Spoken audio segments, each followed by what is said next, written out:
Ladies and gentlemen, and welcome to the Alaska Board of Game Work Session that's being held in Ketchikan. I'm Jerry Burnett, Chairman of the Alaska Board of Game. Today is Thursday, January 19th, 2023. The time is 9 a.m. There are 7 board members present. Before proceeding further, I would like board members and department staff to introduce themselves and their staff. We'll start with Vice Chair Hoffman. Good morning. Stanley Hoffman from Bethel. Al Barrett from Fairbanks. James Cooney from Eagle River. Jake Fletcher, Talkeetna. Lynn Keogh, Wasilla. Bruce Cusack, Chugiak. As I said before, I'm Jerry Burnett, and I reside in Juneau. Now, if we could start with Ryan Scott with the Division of Wildlife Conservation. Thank you, Mr. Chairman, and members of the public and folks listening online. My name is Ryan Scott. I'm the Deputy Director with the Division of Wildlife Conservation out of Juneau. Joining me this morning and throughout the meeting, I'll introduce Natalie Weber over my left shoulder, our Programs Coordinator, our Regulation Coordinator, Tara Moskowitz next to her, who is assisting Natalie, and then Rick Marazon, who was recently named the new Assistant Director for the Division of Wildlife Conservation. Also in the audience, we have Richard Nelson, the Management Coordinator for Region 1 and Southeast, and we'll be joined throughout the day with other regional staff, and I'll let Richard and Tom Schumacher introduce them tomorrow. Thank you, Mr. Chair. Thank you, Ryan, and I would like to give a special welcome to Rick, our new Assistant Director. We expect to see a little bit more of you in the future. Go ahead, Lisa Olson. Thank you, Mr. Chair. I'm Lisa Olson. I'm the Deputy Director for State Subsistence, and I'm flying solo today for your work session, but we'll have other staff available for your regional meeting, Mr. Chair. And Christy, would you like to introduce your staff? Yes, thank you, Mr. Chair, members of the board, the listening public. My name is Christy Tibbles. I'm the board's executive director based out of Juneau. Board support staff here with us today. We have Annie Bartholomew from Juneau and Sunny Susan, both over there at the end of the table, both from Juneau. Also in the virtual world, we have Fernandez, from our Anchorage office. She's a regional coordinator there. And then tomorrow we'll have another staff member assisting us with the regional meeting. Thank you, Mr. Chair. And Ms. Brookings, Department of Law. Thank you, Mr. Chair. Cheryl Brooking with the Department of Law based in Anchorage. Thank you. And today we do not have anyone from the Alaska Wildlife Troopers or the Office of Federal Subsistence Management. We expect them to be here tomorrow. The purpose of this meeting, of this work session, is to have an opportunity to hear various reports from the Department of Fish and Game and other agencies and to address some administrative business. There will be no regulatory action will be conducted at this meeting. In accordance with the Open Meetings Act, the board staff distributed and posted a meeting notice with the Alaska Online Public Notice System on the board's main website and meeting website as its designated posting place, and also distributed it to its list of email recipients. I will not take time to read it, but copies of the notice can be found at the back table in the workbook for those who are interested in the complete text. Copies of the tentative agenda for this meeting can be found in the back of the room on the table. The agenda may change throughout the meeting, but we will attempt to follow its order. The meeting material, including those submitted during the meeting, are also available from the Board of Game website at www.boardofgame.adfg.alaska.gov. Since this meeting is a non-regulatory meeting, members are not required to give their ethics disclosure statements.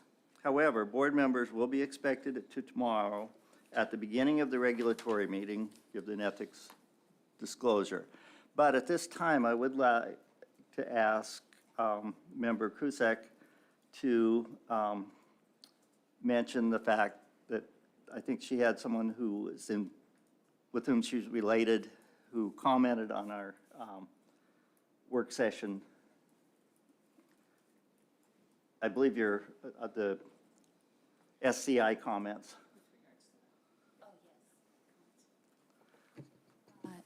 My husband, Louis Cusack, is on the board of directors for SCI International, the national organization. And Sven Lindquist, who is the president, did make some comments. Thank you. Okay. The board is not taking oral public testimony during this meeting. However, the board is accepting written comments during this meeting. Anyone who would like to submit written comments to the board can do so by submitting them online to www.boardofgame.adfg.alaska.gov or by faxing it to 907-465-6094. Or for anyone attending the meeting, you can submit your comment to our board support staff in the meeting room. Written comments are limited to 10 single-sided or 5 double-sided pages.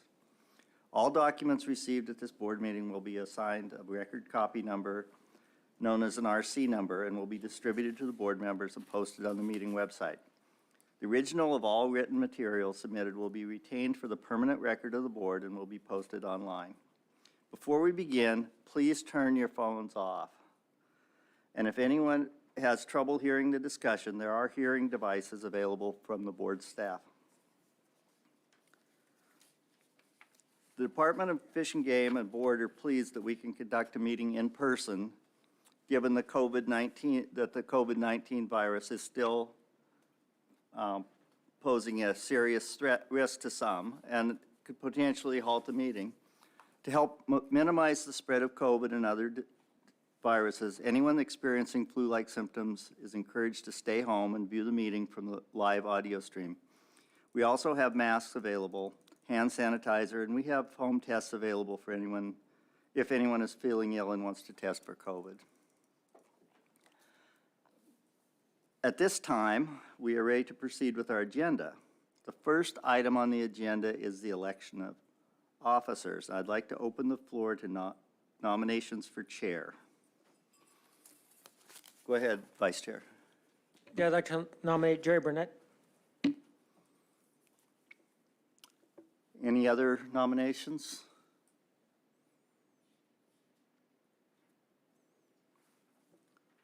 If not, maybe a motion to close the nominations would be in order. I move to close the nominations. And Second.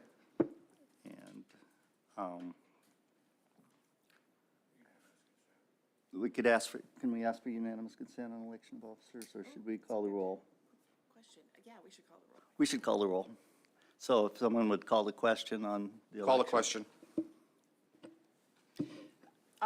On the motion to nominate Member Burnett as board chairman, Mr. Hoffman, Yes.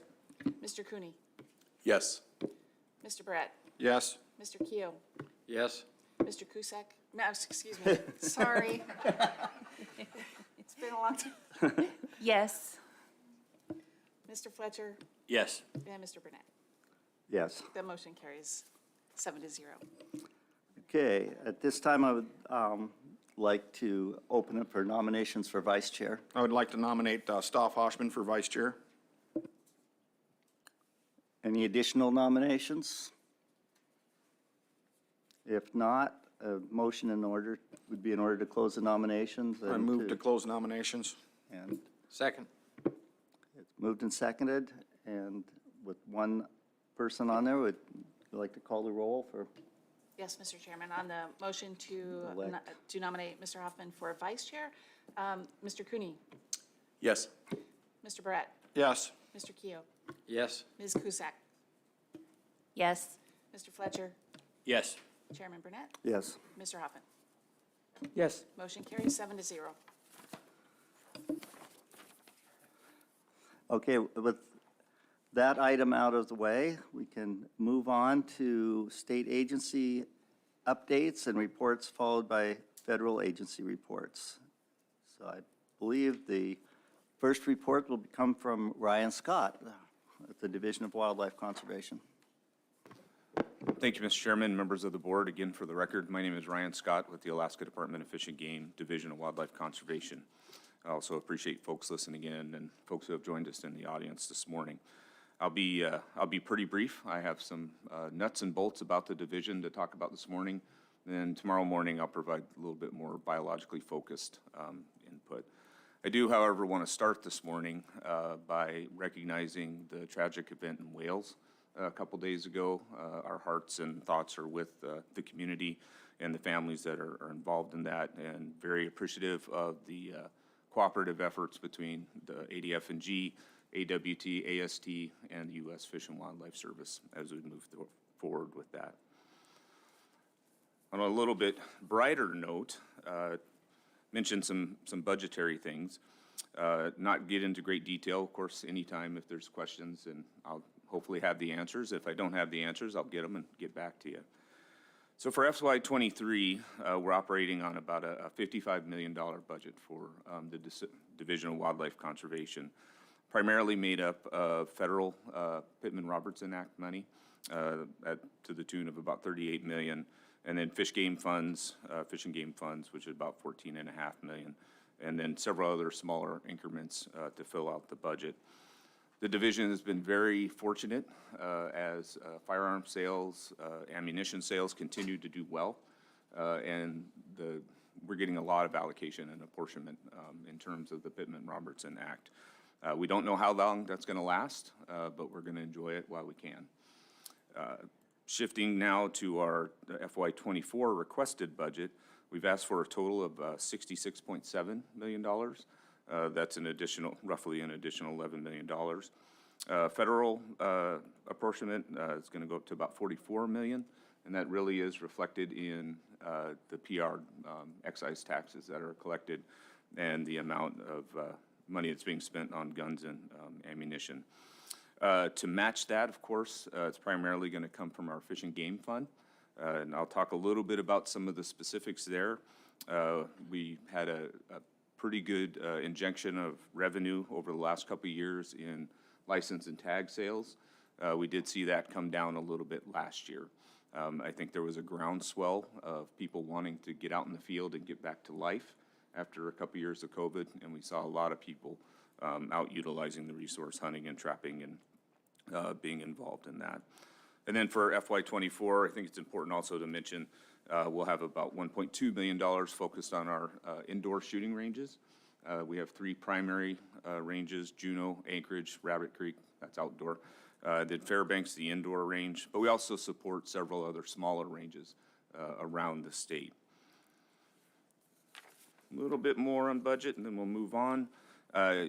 You may have heard or been familiar with a congressional act called the Recovering America's Wildlife Act. It was the bill would have provided funding for more non-game species and non-game related work. That bill did not pass. Had it passed, the Wild Division was looking at an additional roughly $30 million that we would receive.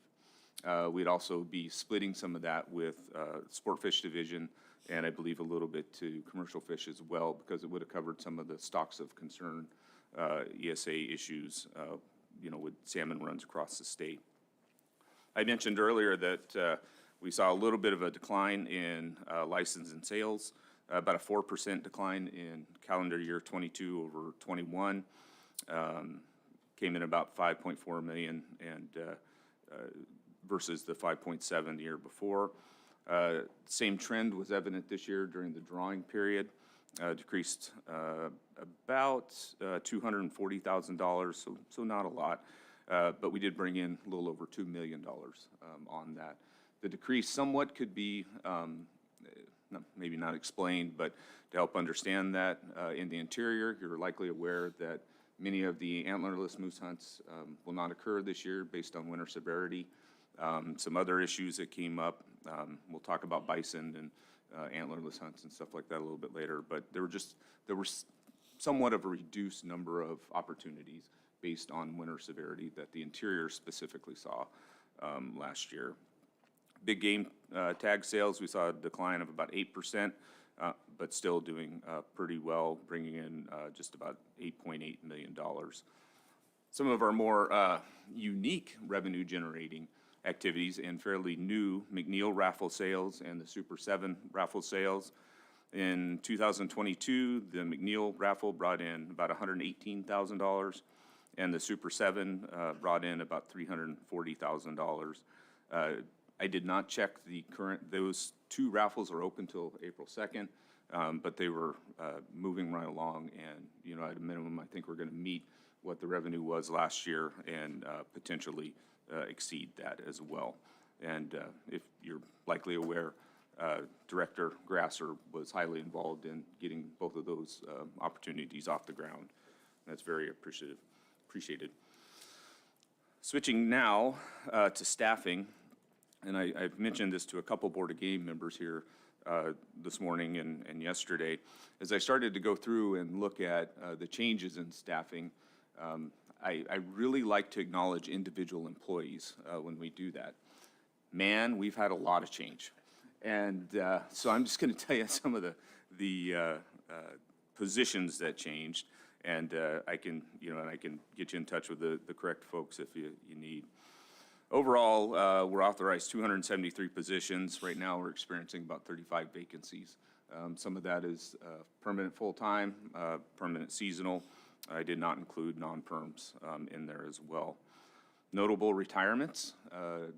We've been talking about it now for a couple of years. I think I talk about it to myself more, so I get prepared for it. But I want to share some of it with you.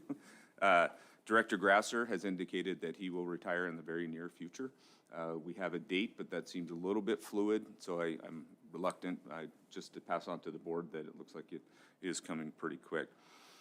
Deputy Director Maria Gladaszewski is retiring at the end of the month. She has served the division for about 14 years, first starting as an assistant director in Juneau. And then Joe Meehan, the longtime Lands and Refuge manager, program manager for the division, will also be leaving. We filled Maria's spot, that's me, and we're recruiting now for Joe Meehan. In addition, Gino Del Frade, the Region 4 supervisor, very long-time employee, is intending to leave, I believe, at the end of April. And I literally have his recruitment stuff ready to go and probably be working on that while we're here in Ketchikan. So I'll start with some of the movements and other regions as far as their hiring goes. I'm very happy to announce that we've hired Annette Rogue as our capture veterinarian, my apologies. Dr. Jack Mortensen has moved on to work for the feds. Annette started with us, I believe, back in December, but officially got settled in Alaska just a few weeks ago, and she'll be operating out of Palmer. She'll oversee all the wildlife capture activities, all the wildlife chemical mobilization training, and providing not only the pharmaceuticals, but the supplies for that as well. Darren Bruning vacated the Region 3 regional supervisor position quite a while ago and has moved into a grants coordinator position for us. So he left the Fairbanks Regional Office, but he didn't leave the division, and I'm very happy about that. In Region 1, you're going to hear a lot about staff from Tom and Richard over the next couple days, so I'll leave that alone. We're going to see each other in Soldotna in about 6 weeks, and you'll hear a lot about Region 2, so I'll leave that one alone and start with Region 3. Lots of changes there. When Darren left, we recruited and we hired Lincoln Perrette as a regional supervisor. When Lincoln got in there, he was able to fill the management coordinator position. That was just fairly recently. He has also filled the research coordinator position, and that's great. The region has very strong leadership now and is moving forward. We also, just in the last few days, if you recall, that the Northeast Arctic Alaska AB position was vacated, and a new individual was named to that recently as well. So I believe that Region 3 is pretty close to operating on all cylinders and doing very well. Region 4, the challenges, and we've talked about this several times, is getting folks to move remote and live rural in some of the small communities, specifically in Southwest Alaska, Dillingham, King Salmon. I'm very happy to report through the efforts of Gino and Todd Rinaldi and a few others, they have filled the area biologist in Dillingham, they have filled the area biologist in King Salmon, and they have filled the assistant area biologist. Used to be in King Salmon, they moved that position to Dillingham, but they'll float back and forth. In addition, we had a longtime employee who had left state service come back as a program technician in King Salmon for us, and that's great.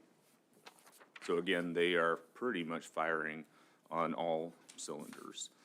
And then in Region 5, again, lots of changes. We didn't lose many people, they just shifted. They have recently filled a Bio 1 position in Kotzebue as a staff biologist, and will help throughout the region where needed. Joelle Hepler, she left Region 4 as the assistant area biologist in Glen Allen and moved to Region 5 as a research biologist stationed out of Fairbanks. And then they recently hired the assistant area biologist in Nome. If you recall, Bill Dunker, the longtime AB there, moved to Kodiak, and Sarah Germain moved up to take the AB position. And then a new education outreach coordinator for the region recently showed up as well. So by and large, 35 vacancies in the division, that's not too bad. It's not really different than what we usually see, but I am very happy to see that a lot of these key management, boots on the ground positions are filled, and we've got people going, and so far I've been very impressed with the work everyone there is doing. Okay, we'll change gears and wrap up here shortly. I want to talk a little bit about our Hunter Information and Training program. It's a very popular and successful program. In 2022, for 4 disciplines, the program held 221 different training events, classes, and we certified over 2,500 individuals. And that includes basic hunter education, which, as you know, is required in certain places around the state. It's also accepted and recognized across the country. Bow hunter education for archery hunts, muzzleloader for primitive weapons type hunts, and with the new crossbow requirements coming on in 2018, that's gaining a little bit of interest and momentum as well. Also, along the training side of things, I believe it was in 2016, the division developed a staff firearms and wildlife safety training policy. This requires us to go out and qualify annually with primarily 12-gauge shotguns. However, there is some leeway there depending on a firearm, and it's intended for crews, field crews that'll be in the field and potentially will encounter dangerous situations that they need to address. We also have a wildlife safety training curriculum that walks people through kind of the do's and don'ts and reminds people that you got to keep your head on a swivel in a lot of places. The wildlife safety training is also available to the public, and we provide that. Over the last year, 286 department employees have gone through the firearm training, and we've covered about 21% of DW staff. The majority of that at this point is refresher training, where most of us have gone through the initial. We probably have a dozen instructors that move around different regions to help out and get that done. And Mike Harrington, I should mention, recently was hired as a training specialist for that, which is a new position for us, and he's handling the department-wide. It's not just wildlife. Education and outreach, man, lots going on. I noticed too that Abby McAllister has joined us. She's the education outreach representative from the region. I'd also make a plug that the regional staff did a lot of work to make a deer video, and board members will have an opportunity, and the public will have an opportunity to see that throughout the meeting. Other education and outreach things, we're really starting to hit our stride again after COVID, and in-person classes and camps and all of that is coming back together. In Region 1, the Southeast Becoming an Outdoors Woman workshop is scheduled in May. I believe Abby is leading that effort. Region 2, we have a Becoming an Outdoors Woman bear safety program in May, and an Alaskans of Field-based bear safety program in June. And for the other regions, in Region 3, we have 12 different classes planned for the coming year. And in Region 4, which is Southwest and Central, we've got 6 additional classes coming up. And out in Western and Arctic Alaska, we have about 8 classes.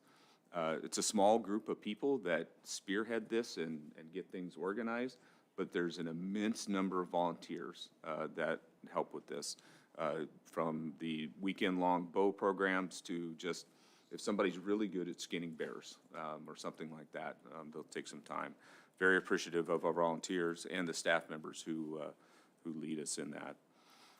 A couple of other programs that don't get a ton of discussion over time, I'll just mention very quickly. Our Access Defense Program, our ANILCA program as well, and our marine mammals folks. These guys, I think, really they've come more to the highlight recently, and and I'm sure everybody here knows it, the National Park Service has proposed rulemaking, and the ANILCA Defense and Access Defense will be highly involved in that as well. Access Defense is working on things like working with planning teams for various DNR management areas to ensure that Alaskans' access to hunting and trapping and viewing is protected, as well as on federal lands as well, to make sure that we still have those opportunities. Under the ANILCA shop, right now coordinating the department's review on federal plans for Park Service, BLM, and Department of Defense lands. Some of those include Glacier Bay National Park and Preserve, Katmai National Park, Marine Management Plan for Glacier Bay, lots of examples. They're also assisting the Department of Law by providing technical expertise on litigation issues, and they help keep us in line as well. Our marine mammals folks are also incredibly busy. Again, we don't hear a lot about them. A small cadre of staff. These folks work their tails off to actually get money. That's a huge thing. They operate largely on soft money that they work and beat the streets to go get. Rawa would have directly, helped them out quite a bit. Right now, working on regulations related to the Endangered Species Act, Marine Mammal Protection Act, humpback whale, ring seal, critical habitats. You're in Southeast. There's a lot of proposed critical habitat for humpback whales in Southeast, like Southeast for the most part, and that could have long-term impacts to our ability to use various resources. Research activities and things like that, working on Cook Inlet belugas, harbor porpoises, polar bear denning habitat, and interactions between marine mammals and gillnet fisheries. Commercial fisheries is a huge thing in Alaska, and understanding more about that dynamic and interaction will be helpful for all of us involved. And with that, Mr. Chairman, I'll conclude. I appreciate the opportunity to talk about the division. Very proud of what the division does. We're also very happy to be here with you and the public, advisory committees, regional advisory councils, and others. If there's any questions, I'll try to answer them. Thank you, Mr. Scott. Any questions from board members? If not, next we have Lisa, and you have no report for us this morning, is that correct? Thank you, Mr. Chair. I can give a very brief parallel report on our budget if it Okay. pleases the board. Thank you. So for state subsistence, currently we're at 53 staff members. We are located in Anchorage, Juneau, and Douglas. For FY23, our total receipt authority is $5.4 million. It's about 43% general fund and 57% other funds. Most of our budget is funded by research grants. For 24, we're up to $6.1 million, and most of that increase is due to the salary increases that they allow the departments to have. Our mix for 24 is 49.5 general fund, 50.5% other funds, and 28.5% of that is federal. Just for the board's information. Thank you. Thank you, Lisa. Any board questions for her? If not, then Christy. Thank you, Mr. Chairman. I just thought I'd provide a quick update about Board Support Section and the Advisory Committee activity. So Board Support Section is a small team of 11 staff members. Last year we had well, let me say, of our 11 members, 5 of them are regional coordinators that assist the advisory committees. Last year, we had several new folks fill in those roles, so they were learning the process of assisting the advisory committees and doing very well, I might say, for being new and thrown into this new program, working with a lot of different advisory committees. This year, we've retained all of the same regional coordinators. The only turnover we've had is with our executive director for the Board of Fisheries. Glenn Haight had been with us since 2013 and left to take a different position in the spring. So our new executive director for Board of Fisheries is Art Nelson, who has been with the department quite a while and has actually served on the Board of Fisheries before. So he brings that experience with board process and whatnot. With regards to advisory committees, I thought I'd tally up the meetings and see where we are, and I found it pretty interesting because it's pretty close to 100 meetings just since pretty much September. So, and I thought I'd run over those quickly. I mentioned the regional coordinators. They are located in different regions. So for our interior region, regional coordinator, Kyle Campbell, covers 16 advisory committees. Numbers are pretty close, give or take 1 or 2. It also includes subcommittee meetings, but his region has had 21 advisory committees for those 16 ACs, and 2 advisory committees have not yet met. For the Southwest region, where there's 13 advisory committees, Taryn O'Connor Brito is our regional coordinator. She's held 20 meetings with those advisory committees. 2 of them have not met yet. Arctic region, we have 9 advisory committees. Georgie Phillips covers that region. That region's been a little slower than the others. They've had 3 meetings. 3 have met, the remainder have not. And we're hoping to see some activity with the remainder, especially with the Board of Game Arctic and Western region call for proposals on the schedule for next year. South Central, a busy region too, 18 advisory committees. Free Fernandez covers those. She's had 30 meetings. I'm pretty sure I have that number right. 30 meetings, 3 ACs have not met yet. Western region, 6 advisory committees, 5 meetings. 1 of the ACs has not met yet. Southeast region, we have 23 ACs covered by Annie Bartholomew and her counterpart for Board of Fisheries, Henry Alicia, who will be joining us tomorrow. I tallied 22 meetings. I would say give or take a few on those 2, but that was my count. So yeah, up quite around 100, 103 was my number, but again, give or take a couple. And this is one of our busier cycles with Board of Fisheries schedule. They are covering the Arctic, Arctic Yukon-Kuskokwim River fisheries, as well as Bristol Bay and that Area M fishery. So it really brings a lot of activity out for the Southwest region ACs as well as the Western region. So I just wanted to mention that on the record, Mr. Chairman, and happy to answer any questions. Any questions for Christy?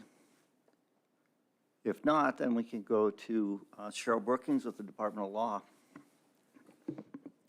Thank you, Mr. Chair, members of the board. I'd like to start by just mentioning a couple of bills that have been introduced in the state legislature. On the Senate side, SB 10 would amend the licensing requirements for disabled vets who are 50% disabled or more. And this would involve hunting, trapping, and fishing. SB 15 would make personal use fishing a priority, but also recognizing the subsistence top priority. Both of those were sent to Senate Resources Committee. On the House side, HB 12 was introduced that would allow municipal regulation of trapping. It's similar to an earlier bill that's been introduced. There's been several bills introduced over the years. The last one was HB 50. It's similar, but it does exclude language about subsistence trapping. HB 20 is also something that you see is similar to what's been introduced before. The last one was HB 26. That would address conflict of interest by Board of Game members and Board of Fisheries members. And as I understand the proposer's intent, that it would allow people who are knowledgeable to disclose a potential conflict. If a conflict is found, they could continue to participate and deliberate in the participate in discussions and deliberate, but not vote on something that they have a conflict on. Again, you're probably familiar with this because it's come up in past sessions. So those are the state ones. On the federal side, in the House, HR 277 would require Congress to approve all regulations by resolution. And HR 288 would reverse the Chevron deference that's given to state agencies. So those are the legislative updates. I also wanted to give you a litigation update. This is going to take me a minute here. In federal court, I won't go back to all of the history about it, but back in early 2017, the state filed a lawsuit regarding federal regulations that were adopted by the Fish and Wildlife Service and the National Park Service that would have restricted state hunting practices on federally managed lands under their jurisdiction. The state sued along with Safari Club, Alaska Professional Hunters Association, Sportsman's Alliance Foundation, and the Alaska Hunting Guide, Joey Clutch. 15 organizations intervened on behalf of the federal defendants, and the cases were all consolidated. In March 2017, the rules restricting hunting methods and means on all refuges throughout Alaska were repealed by Congress under the Congressional Review Act. We then filed amended complaints to drop the claims against those revoked Fish and Wildlife Service regulations, but we also added regulations that were adopted by the Kenai National Wildlife Refuge that were adopted outside of the time period during which the Congressional Review Act would have allowed Congress to revoke those. So then we proceeded with litigation that was somewhat bifurcated. The Kenai Refuge rule, in November 2020, the court upheld portions of the Kenai rule, but revoked restrictions on firearms along rivers and remanded for non-compliance with NEPA. There was an appeal to the Ninth Circuit. The Ninth Circuit upheld the district court decision. The state submitted a petition for writ of cert to the U.S. Supreme Court in October. We dropped the National Park Service rules because in 2020, the National Park Service, under the prior federal administration, revoked the rules that we had sued about. So they eliminated those. Well, they revoked most of the rules that we had sued on. They eliminated the restrictions on federal preserves, national preserves. But most of the interveners on the environmental groups then challenged the 2020 rule, and then SCI and APHA intervened on behalf of the federal government in that case. The state intervened somewhat late in the game, I'll admit, but then we had a new administration, and the National Park Service did not participate in briefing or oral argument to defend the 2020 rule that we were intervening to help them defend. The federal district court remanded the rule without vacating it. All parties appealed to the Ninth Circuit. There's a bunch of appeals and cross appeals pending right now. And then, as Ryan mentioned, a proposed rule was published by the National Park Service on January 9th to reimpose the 2015 restrictions that we originally sued on. So if you're tracking all of that, good luck.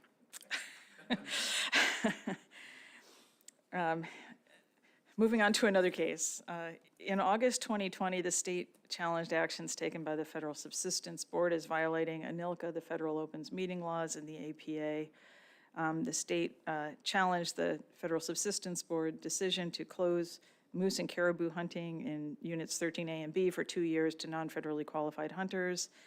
And the state challenged the delegation of authority to local federal land managers to open emergency hunts and to delegate hunt administration outside of a federal agency, neither action being authorized by Congress in ANILCA. In December 2021, the Federal District Court issued a decision declining to address some of the state's claims and held that the Federal Subsistence Board is not required to comply with open meetings laws. The court upheld the 2-year moose and caribou closure in 13A and 13B. The state appealed. Oral argument was held before the Ninth Circuit on December 9th. Moving on to the next one. The United States, last year in 2022, sued the state of Alaska and Commissioner Vincent Lang in his official capacity, seeking a declaratory judgment stating that Alaska's emergency orders that open harvest on the Kuskokwim River within the refuge during a federal closure are invalid and void. The U.S. further sought an injunction to prevent Alaska from issuing emergency orders or from taking similar actions in contravention of federal orders addressing ANILCA Title 8, the subsistence title, and applicable regulations. The district judge denied the federal motion for a temporary restraining order, but ultimately granted the request for a preliminary injunction while the case is litigated on the merits. The state of Alaska filed an answer and asserted several counterclaims. Several groups have intervened, and that litigation is ongoing. There's another case that has been going on since 2019. Alaska joined with 12 other states to intervene on behalf of the federal defendants in 3 cases challenging Endangered Species Act regulations that became effective in 2019. Those cases were consolidated. Those rules including defining foreseeable future for purposes of determining whether a species is likely to become endangered within the foreseeable future. As you recall, the polar bears were listed as threatened based on a model of 80 to 100 years into the future. These rules also clarified how critical habitat is to be determined and allowed consideration of economic impacts while continuing to require decisions to be based on best scientific and commercial data. So then there was a whole bunch of procedural messes. The feds, under the new administration, essentially refused to file a brief saying that they intend to take another look at the rules and possibly engage in new rulemaking. Right now, the latest order in effect is that the rules were remanded without vacator, so the rules that we were defending are still in effect. In January 22, a year ago, Alaska moved to intervene on behalf of the federal defendants in a challenge to incidental take regulation that allows non-lethal incidental take of polar bears for oil and gas activities in the southern Beaufort Sea region. This is the North Slope, Kaktovik area. The Fish and Wildlife Service issued the 5-year regulation, finding that non-lethal incidental take would be in small numbers and have a negligible impact, thereby allowed under the Endangered Species Act and the Marine Mammal Protection Act. Briefing is complete and we're awaiting a decision. Meanwhile, that rule is in effect and oil and gas activities can continue. In March 2020, this is a fish one, but I'll just mention this unless you want me to just focus on the, okay. In March 2020, the Wild Fish Conservancy sued the National Marine Fisheries Service alleging that the salmon fishery in federal waters adjacent to southeast Alaska violated the Endangered Species Act. Specifically, they argued that the ESA biological opinion relating to southern resident killer whales was flawed and that take of their food, Chinook salmon, was unlawful. The state of Alaska intervened and participated in cross motions for summary judgment.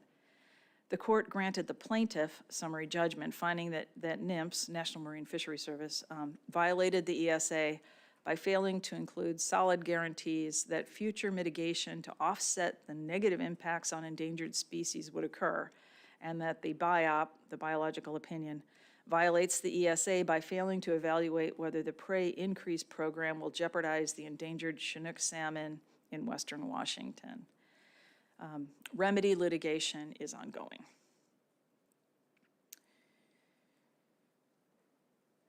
On November 16th, the state filed a complaint challenging NIMF's negative 90-day finding regarding a petition to delist the Arctic ring seal. The state is seeking remand, directing NIMFs to reconsider the negative finding in light of updated information collected since the species was listed. Currently, an answer is due in early 2023 from NIMFs. Those are on the federal side. Now I'm turning to the state side. I'm sorry, this is such a long report. They usually don't take this much time.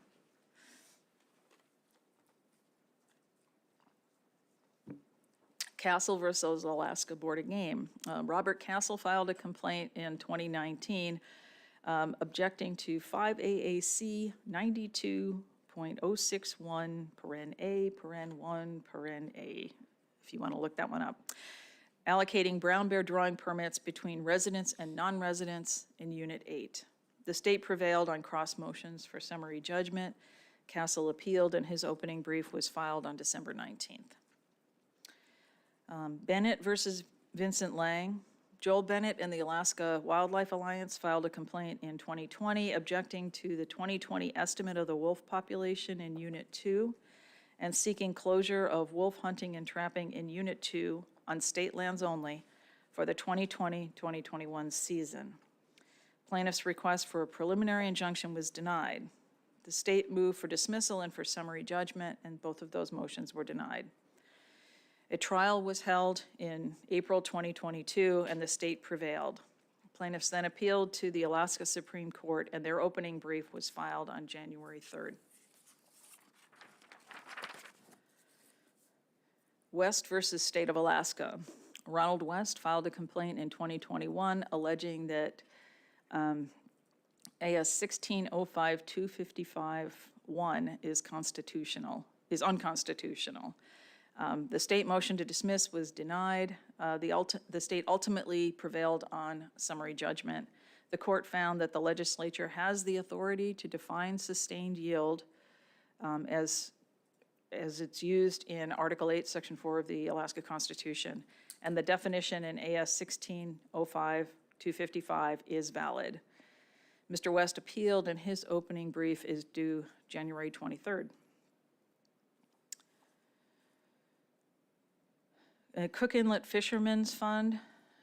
A group of commercial salmon fishermen sued the department, the Board of Fisheries, and the commissioner, alleging that the management of Cook Inlet salmon fisheries is illegal, that the regulations adopted by the board are invalid, and that the department and the Board of Fish are violating federal law in a variety of ways. The Superior Court denied SIF's motion seeking a temporary restraining order. The state filed a motion to dismiss, and we're awaiting a decision.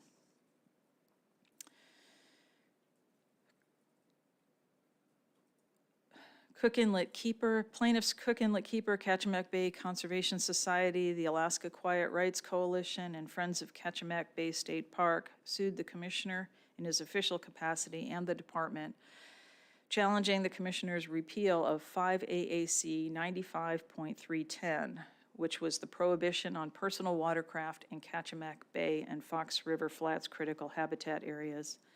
Plaintiffs allege that defendants violated Alaska's Administrative Procedure Act, acted without statutory authority, and violated Article 8 of the Alaska Constitution.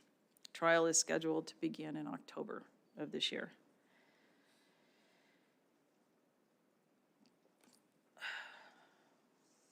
I'm going to skip that one. That's a fishing one in the interest of time here. A committee of Ahtna Incorporated, Ahtna Inc., and 2 Ahtna shareholders filed suit in 2022 seeking declaratory relief that closing subsistence caribou hunts when the harvest quota was reached, while allowing a drawing permit to hunt to remain open because that quota was not reached in Game Management Unit 13, does not provide a reasonable opportunity for subsistence hunters. The court denied a preliminary injunction in September. Plaintiffs filed an amended complaint, adding new plaintiffs, adding new defendants, and changing the claims that were made. Briefing on the state's motion to dismiss is complete, and we're awaiting a decision. And lastly, Trappers versus City of Valdez. The Superior Court found that an ordinance prohibiting trapping within the city's boundaries primarily on land managed by state parks, is valid regardless of the Board of Game regulations that allows trapping within those areas. The state's request to intervene was denied. The trappers appealed to the Alaska Supreme Court. The state filed an amicus brief in support of the appeal.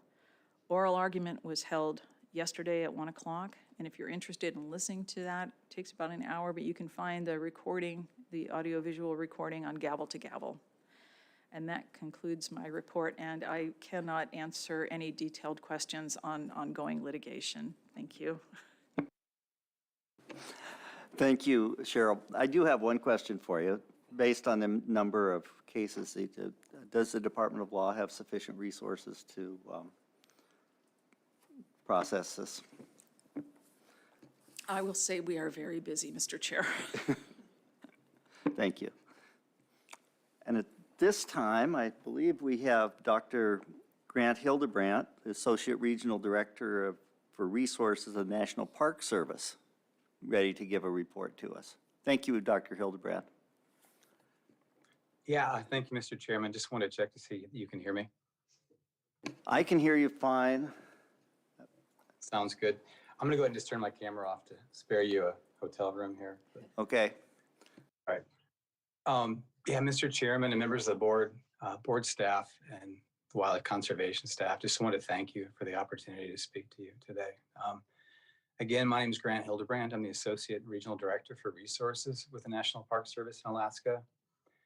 Prior to my time with the Department of the Interior, I worked for the Alaska Department of Fish and Game from 1998 to 2009, both as a wildlife biologist and then as a regional supervisor for regions 2 and 4. So it's really good to be back in front of this board today and looking forward to seeing you in person at some point.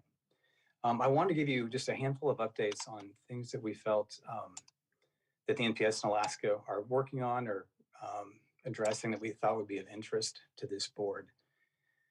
First, just a couple of personnel announcements. We do have a new deputy regional director. His name is Dave Alberg, and I expect he'll be attending some meetings in the future, and you'll get a chance to meet him. We're excited to have him on board. And the other fairly recent hires, we have a new superintendent at Denali National Park. Her name is Brooke Merrill, and she's a longtime Alaskan, and she's got a strong background in planning and compliance and NEPA type work.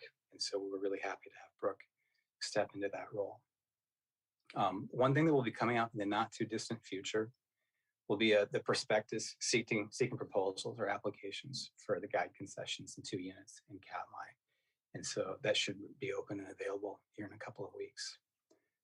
The other one, and I know that you had the sort of a litigation briefing before I spoke, and the one I know that's of high interest to this group and certainly the public is that the public comment period to the National Park Service proposed rule on hunting and trapping in national preserves is open now. And if you want, I can forward you the link for comment to Christy, and perhaps she can share it. But we're looking for public comment, and the public comment will remain open until March 10th of 2023. Just a little bit about this rule. I know this group is fairly familiar with it. Park Service first passed a rule on this subject in 2015. They then replaced it in 2020, and now we've been asked by the department to take another look at it.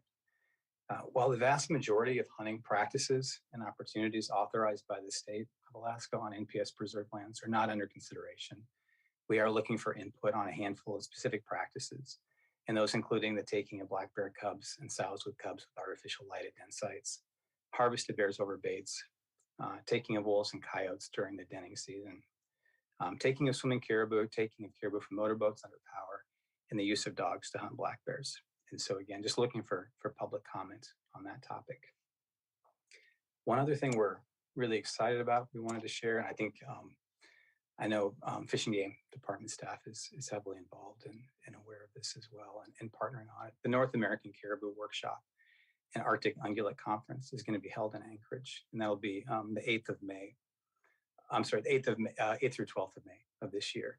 And this conference is going to bring together an international group of managers, researchers, as well as indigenous and local knowledge holders, other interested parties. And they'll be focusing on caribou, but it'll include discussions about muskox, Dall sheep, moose, and reindeer. So just a great opportunity to bring folks here and for all of our folks to get together and collaborate. And then in closing, I just wanted to mention, I cut my teeth on the Kenai, working first for Fish and Game on a collaborative project between the Department, Fish and Wildlife Service, Park Service, and Forest Service. And I greatly appreciate the ongoing collaborative and supportive relationships we have amongst our staff and the Fish and Game staff, especially in rural Alaska. Their peers, their mentors, their friends. And we have a lot of challenges in front of us collectively, whether it's western Arctic caribou, concerns with sheep, overall impacts of climate change, and changing weather patterns. And I know at times we're going to have policy differences between the two agencies, but we just have so much in common, and we're just going to be relying on each other going forward. So just appreciate the continued work at the field level that we share, and looking forward to more collaborations going forward. So that's all I had formally, Mr. Chairman. Thanks for your time. Happy to answer any questions that I can. Thank you, Dr. Hildebrandt. Any questions from board members? It's an opportunity you don't have all the time, so. I'm hearing no questions here, but again, thank you very much for participating with us today. And I'm sure some people in the room may have some comments on your proposed regulations. Thank you. Yeah, thanks very much for your time, and have a good rest of your meeting. And yeah, we look forward to any feedback we can get. So thank you.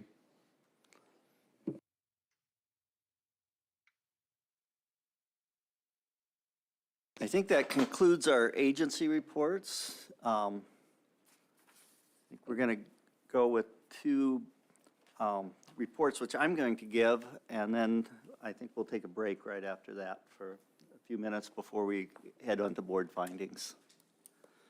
So first off, as a member of the Board of Games, I have been participating for the past 2 years as a member of the Big Game Commercial Services Board.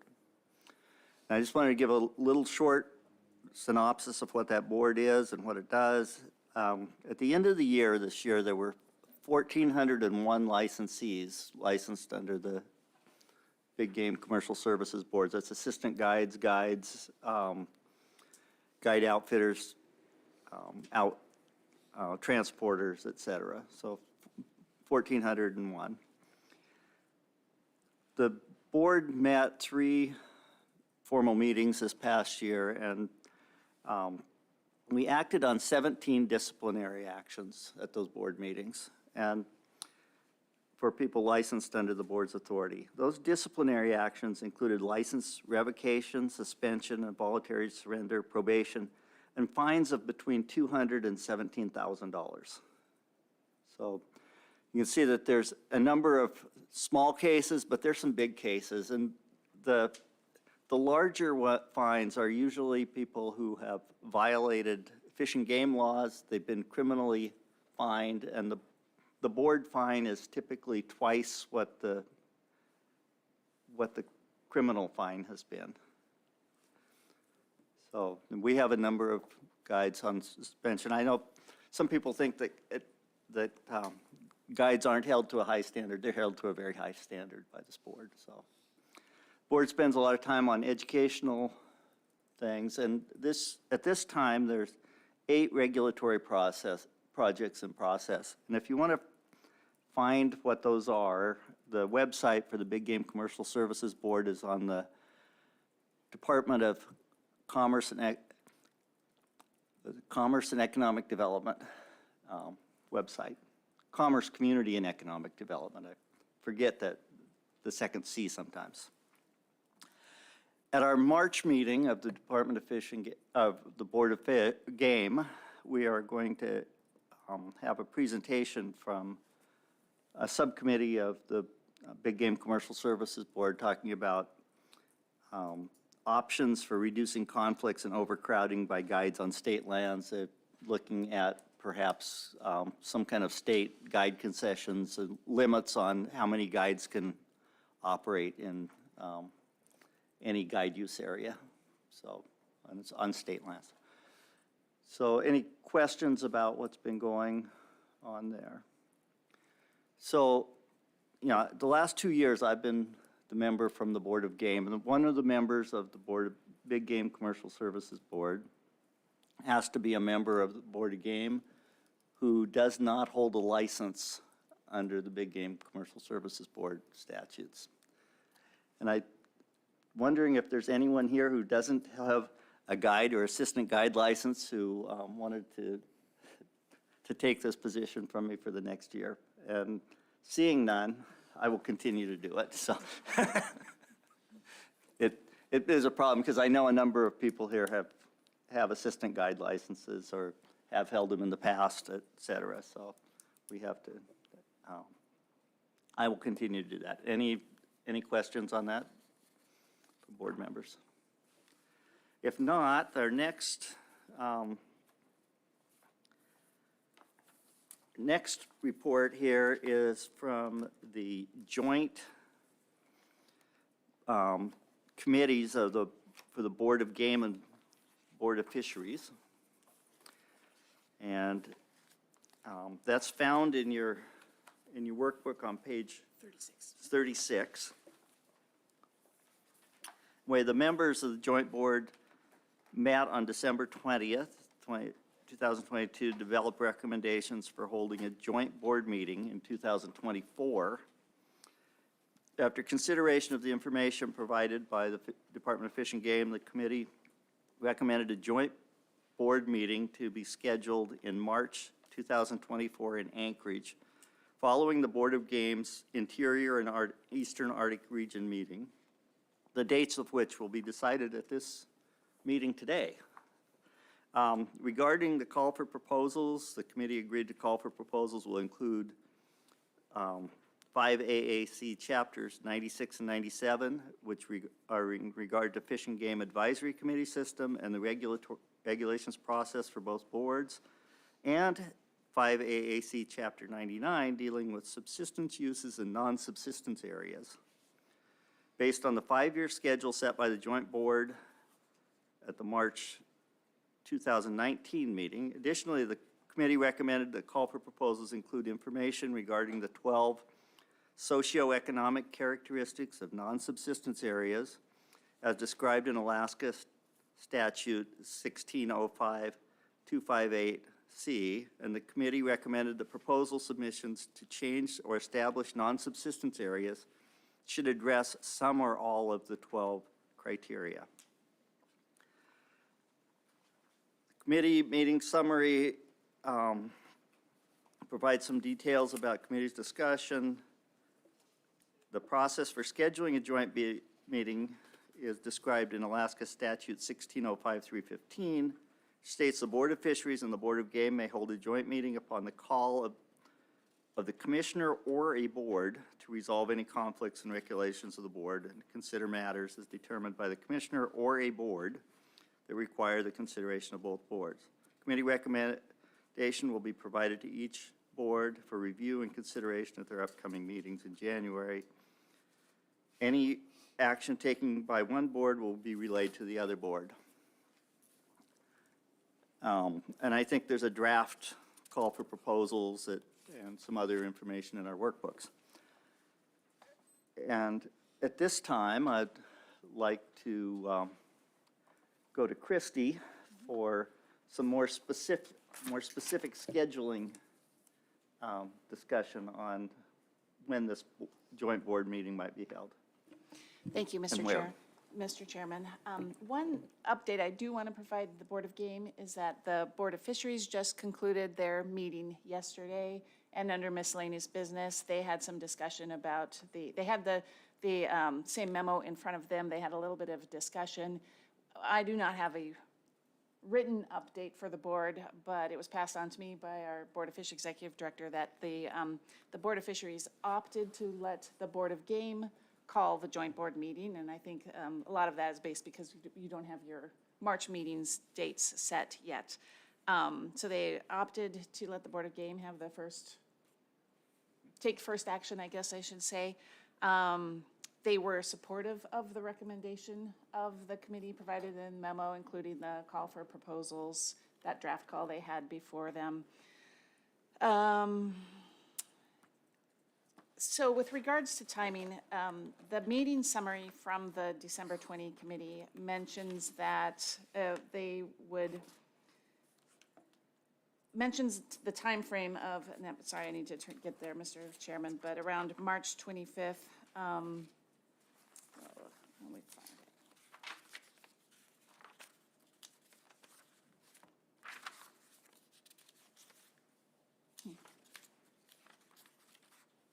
One second.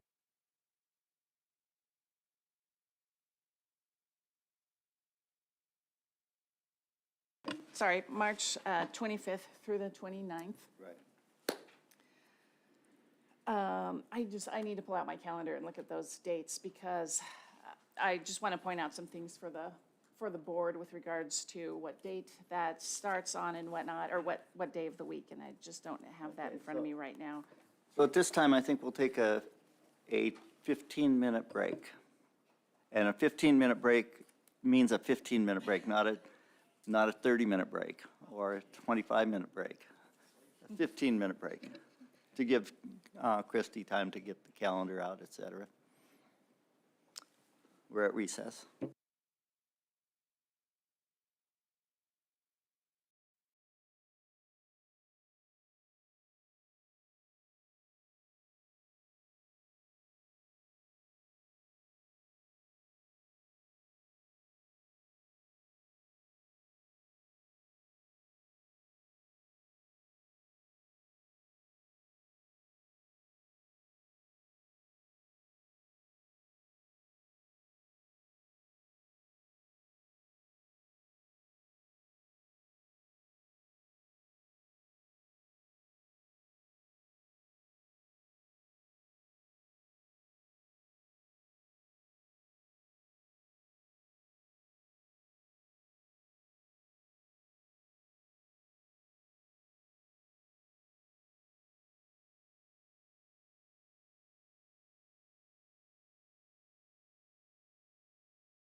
Okay, I call the meeting back to order. We were under the report from the Joint Board of Fisheries and Game Committee and discussing the timing of our joint board meeting, if we want to call it. Thank you for the additional time, Mr. Chairman. So I'm looking at the calendar on page 33 in the workbook, and with the joint board recommendation to do the time frame of March 25th through the 29th, that I want to point out, March 25th is Monday, and as Member Fletcher pointed out too, that is a state holiday. 5 days is recommended for the joint board meeting, since the topic of subsistence uses in non-subsistence areas will be on the agenda. We think that definitely 5 days is needed, and that's based on previous joint board meetings where those topics were considered too.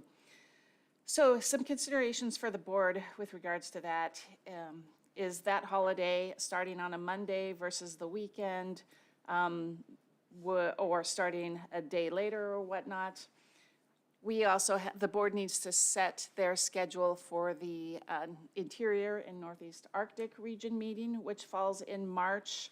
And there's a couple options for the board to consider, one of which is starting March 15th, which would end around the 22nd, and that would align with the joint board meeting if the joint board were to start the meeting on the 25th. So this is why I needed a minute to think about this.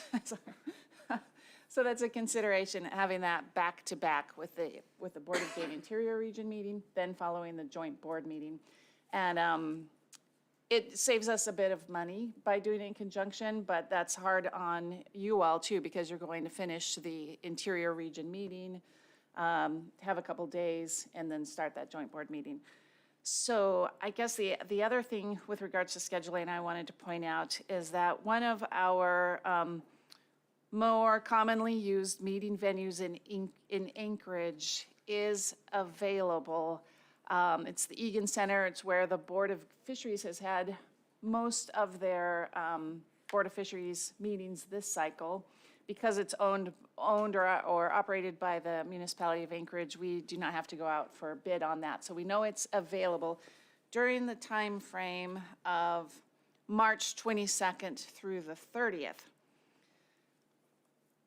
So that may give you a little bit of flexibility if you're wanting to stay in that time frame of the 25th, anywhere really from the 23rd, 24th through the 30th.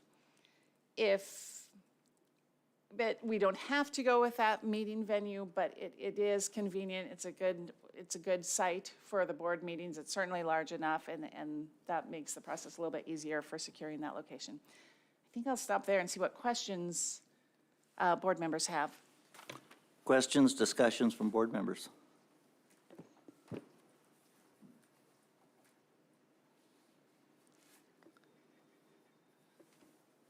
I'm hearing a lot of crickets here, but I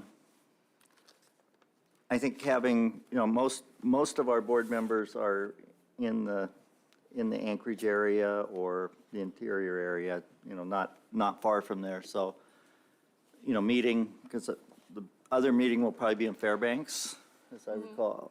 And so having a meeting in Fairbanks and then a 3-day weekend to go. So I would think starting it on the 26th would be not a bad plan, if that would work for people. And then having the other meeting ending on like the 22nd, or scheduled to meet on the 22nd. It is a long period, but it does give a 3-day weekend in between.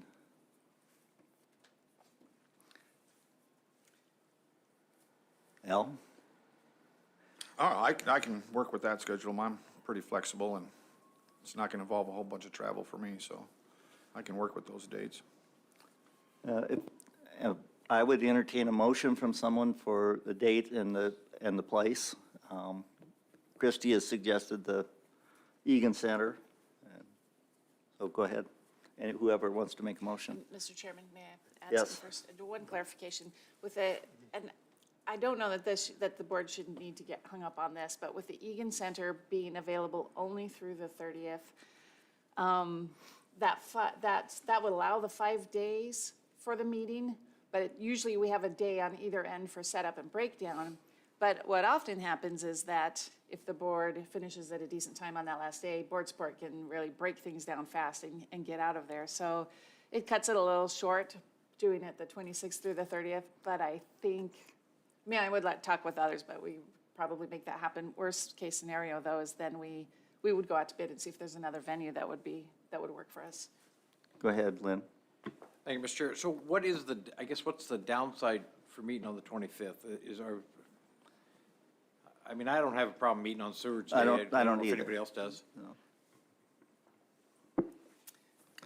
So, that's the other alternative, just go ahead and meet on Monday. These people work on weekends and holidays anyway, so it, it would, if we were working with people other than state employees, it would be okay to be concerned about holidays, but, it's different. They're used to it. So, it could be the 25th to the 29th, 25th to the 29th as a schedule, or the 26th to the 30th. A motion would be in order. All right, thank you, Mr. Chair. Mr. Oh, Chair, go ahead. one more thing.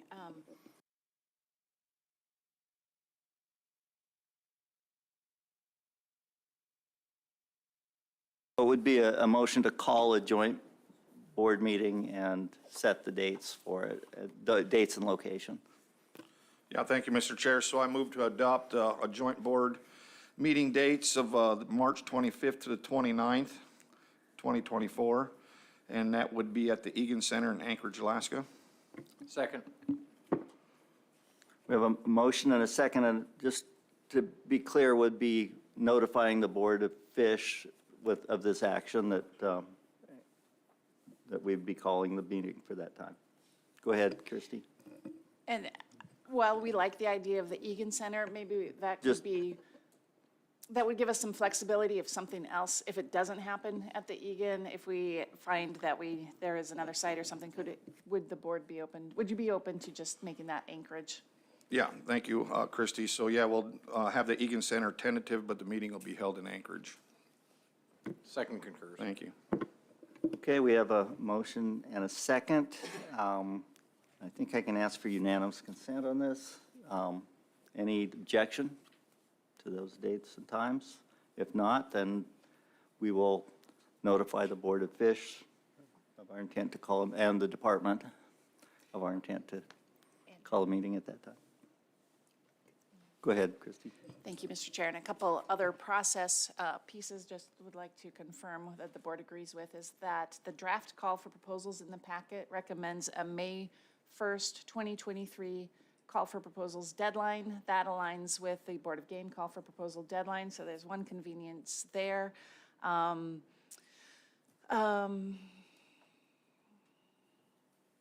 But the board could choose a different deadline. I've inquired with our regional coordinators and asked about their input for advisory committees. Would it be any better to go a little bit later into May 15th or something? Most of the ACs are wrapping up their business by May 1, and I didn't hear too much from regional coordinators that the May 1 deadline would be a problem to meet. So there's that consideration for the board. And then the draft call for proposals encourages submitters to touch on those 12 socioeconomic characteristics. We are providing, the draft call shows how we are providing that information on the call for proposals, so we would just like the board's feedback or confirmation that that works for you all. And then, I guess then another part of the question is what do we do with proposals that don't provide any information about the non-subsistence areas, that we just go ahead and put those in the book or not, based on the call encouraging or suggesting people address those? So a few things for your consideration, Mr. Chair. Go ahead, Al. Yeah, thank you, Mr. Chair. So concerning the deadline or matching it with the Board of Games deadline for comments or proposals, the board support won't be overburdened trying to separate the two that are coming in. Let me get the head nod from board support staff, but that is my understanding. Okay, we got the thumbs up. Okay. What was the other question? The information related to the non-subsistence areas? So, yeah, I've submitted several proposals in the past, and it seems like if one was out of line or not in conformance with it, you know, somebody from board support would say, you know, hey, it's not really relevant to this meeting, and we're not gonna publish it. And I think that's fine, instead of going through the task of publishing it and putting it in the back of the book. And, you know, I think a friendly phone call to the proposer, if they leave that information, would be just as good. Just my thoughts.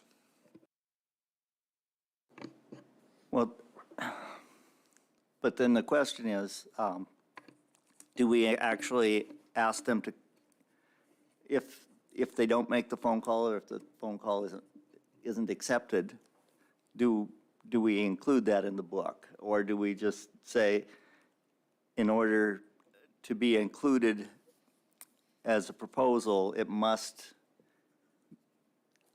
address at least one of the 12 criteria, instead of we recommend that you do it? And I think that's actually a better thing, because we wouldn't be taking it up and discussing it, or we couldn't pass it if it doesn't meet the criteria. So I think requiring them to include at least some of the one or more of the criteria in the proposal is probably the best thing. That's just my opinion. I see there's a lot of heads nodding there. And do we need any kind of formal action on that?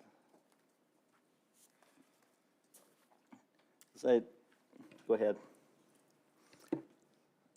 I think asking for unanimous consent with whichever way the board wants to go on that. Okay, Lynn, go ahead. Thank you, Mr. Chair. So just to be clear here, so on the proposals, we're going to require that they meet at least one of the criteria to be submitted in the book. I think that would be an appropriate motion for one of the board members to make, so we could then accept under unanimous consent. Thank you, Mr. Chairman. I move to adopt that persons filing proposals to the joint boards related to non-subsistence areas explain at least one of the 12 areas that meet that qualification. Second.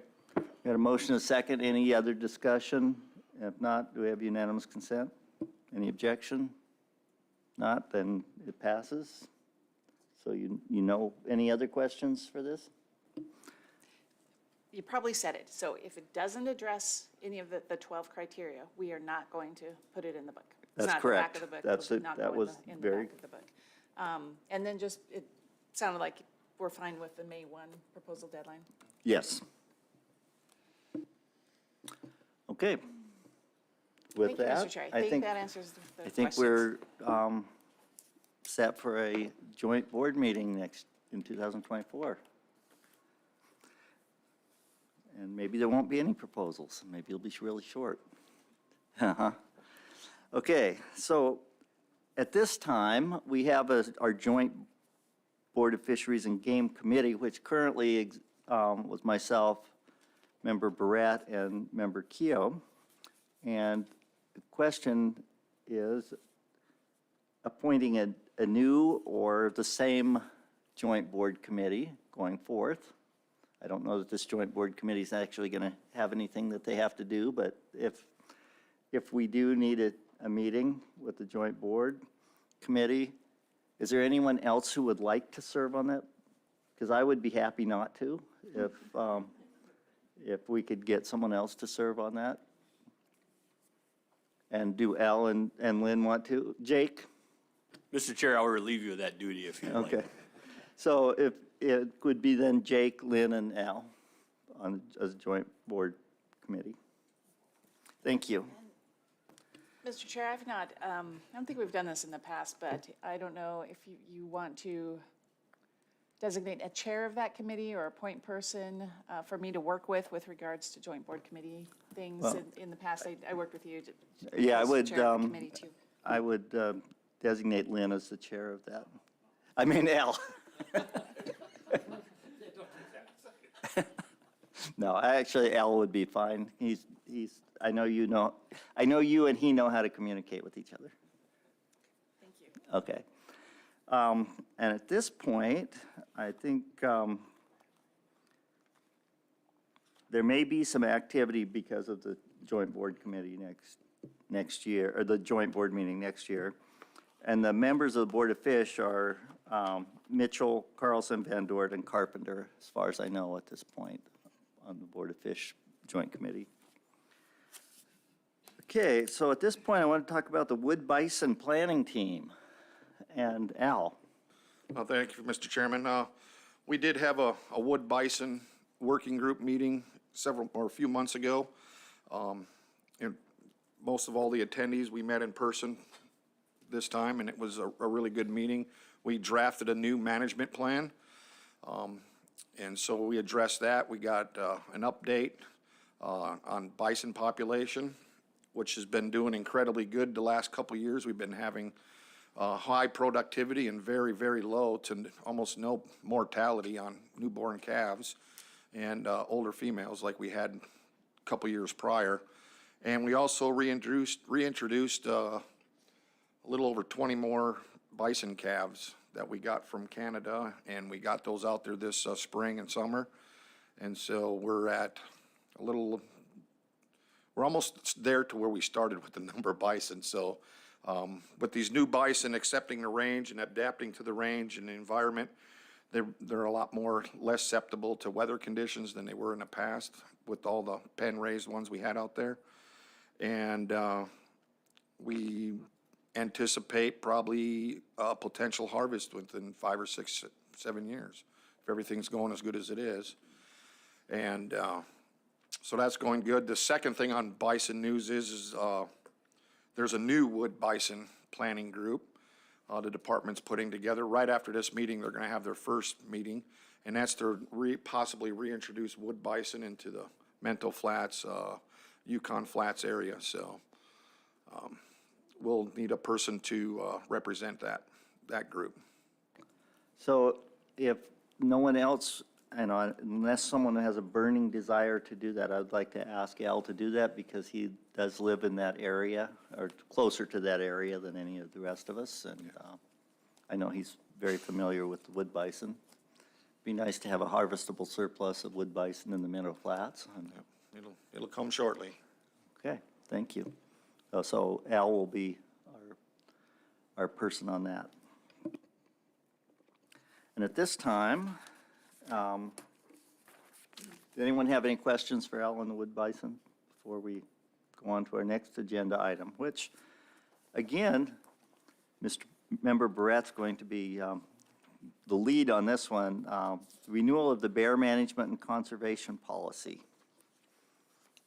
The policies are in the RC1 workbook. And it's as a draft. And any comments on I have a motion to adopt the revised bear policy before we discuss it. Mr. Chairman, I move to adopt the draft bear policy management for Board of Game. Second. Okay, we have a motion, a second. Board discussion. So, thank you, Mr. Chairman. So one thing first of all, I'd like to thank the department. They did an incredible job on renewing this policy from the old policy that it was. If you read the old policy and read the new one, there was quite an effort to update it, and it was done very well. One thing that's been kind of brought up is we may want to put in probably somewhere in the first part of this section and recognizing the customary and traditional uses of bears. And basically the importance of the C&T on grizzly bears and black bears. Additional comments, questions on the bear policy? Go ahead, Mr. Scott. Thank you, Mr. Chairman. I just wanted to thank the board for taking a chance in reviewing this. As Member Barrett mentioned, several of us went through it and provided some edits and comments. For both policies you'll be discussing today, I very much appreciate that we talk about bear management in terms of hunting and non-consumptive uses. And it's very clear when we start to talk about bear management versus control. And the policy really helps keep that separate, and that we need to stay strong with that, and it does that. I'm very appreciated. Thank you. I think at this time, we have a motion to adopt the policy. I think there could be an amendment made with a very simple sentence in the beginning paragraph of the policy, recognizing customary and traditional uses. And I think that could be made at the meeting and then adopt and put in it in writing afterwards. And the other thing that I believe that we should consider is whether or not to put an expiration date, so it needs to be reviewed again.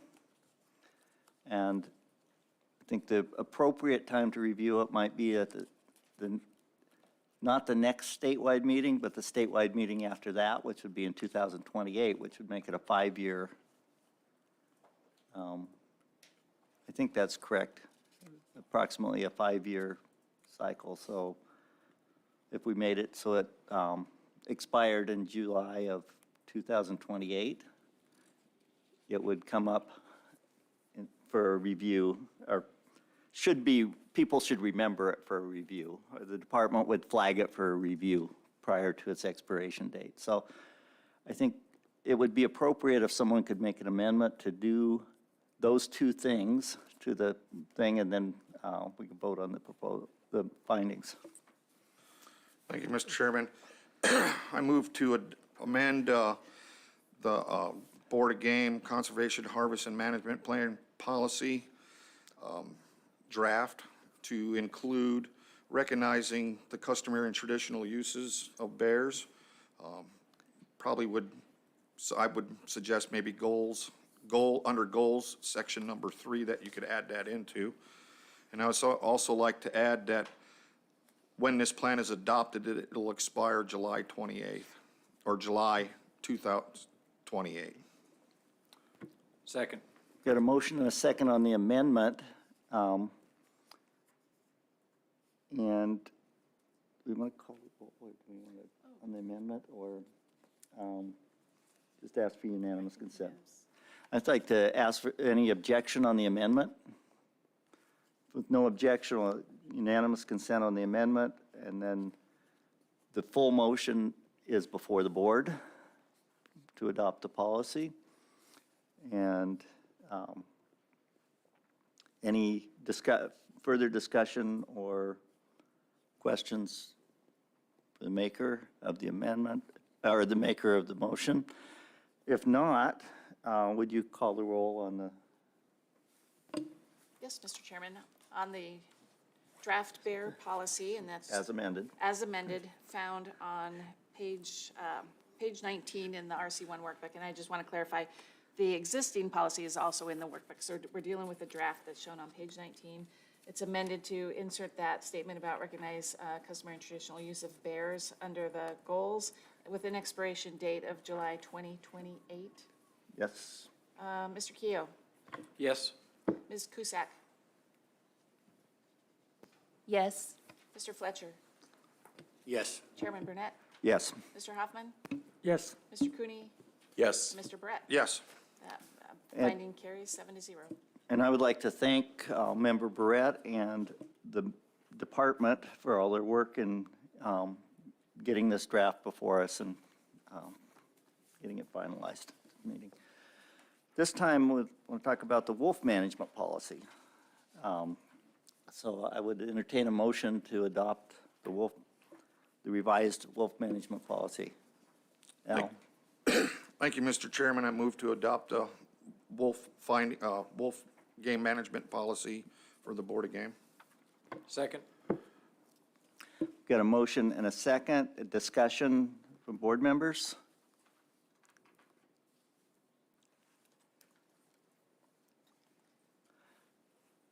And that one's on page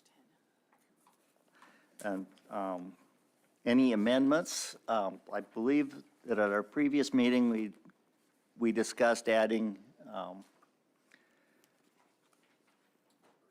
C and T, customary and traditional uses also to the wolf policy. And I'm not sure where it fits in this one, but it would, I think, an amendment appropriate, and also amendment for a expiration date so that it would come before the board again in the future. Al? Yeah, thank you, Mr. Chairman. I move to amend the Board of Game wolf management policy to also include recognizing the special importance of customary and traditional uses of wolves to Alaskans, and it would be put in the appropriate place. And also with the passage of this policy, it would expire on July 2028. Second.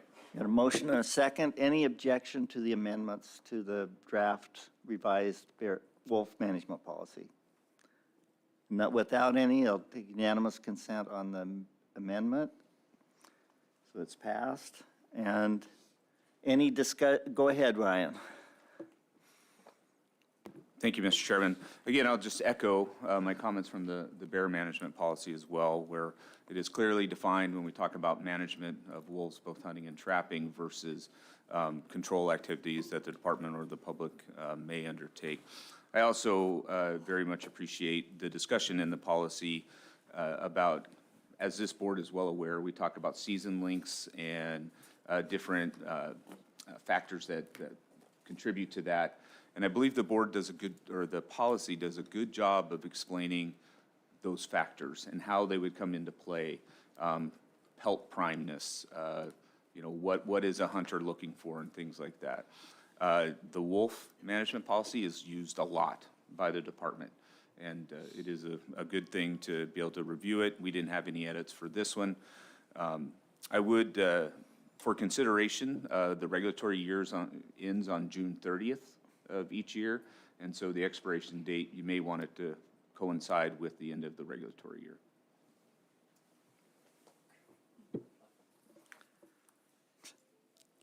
I think it's close enough if we go to July, but I don't know what other board members think.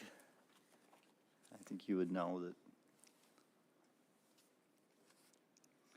And with that, any other board discussion or amendments? Go ahead, Jake.